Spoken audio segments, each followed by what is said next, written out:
Halito Ankana, Sahochifoyo Brian Oaster, Lepat High Country News. Milk is more expensive, gas is more expensive, housing is way the heck more expensive. In fact, the last year was the worst for inflation since Halley's Comet returned and E.T. phoned home. But you know what's just as cheap as it was back then? Grazing fees!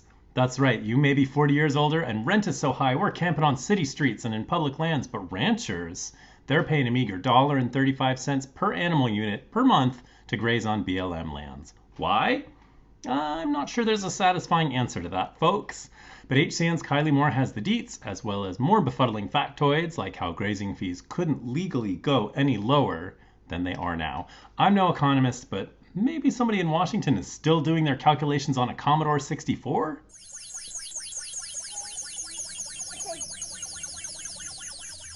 A new report shows that 48% of natives in the U.S. have had moments during the pandemic when there wasn't enough food to last and not enough money to get more.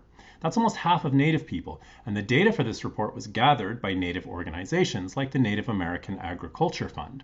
It's an important step for data sovereignty, and the report is meant to help Congress understand why it's critical to empower tribal communities to feed themselves, instead of relying on state and federal programs that don't really necessarily work, let's be honest. I spoke with Tony Stanger McLaughlin, CEO of the Native American Agriculture Fund, to find out more. Since 1972, the U.S. government has been infighting about the definition of WOTUS. What's WOTUS, you ask? Well, I'll tell you. It's the waters of the United States. But does WOTUS include ponds, puddles, wetlands, seasonally arid arroyos?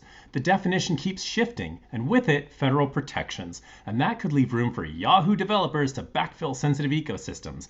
Now, a squabble over the definition of WOTUS has gone all the way to the Supreme Court, or SCOTUS. So perhaps you didn't know this, but when SCOTUS rules on WOTUS, they could delist all the wetlands and just hope that we don't notice. So the WOTUS-SCOTUS ruling has developers all drooling, but the Army Corps of Engineers the only one they're fooling. For 50 years, they've argued about this snafu or kerfuffle, and that's all you need to know about the WOTUS-SCOTUS shuffle. Jonathan Thompson has the timeline. I'm Brian Oaster. Now you know the West. Cheeky is a lot cheeky.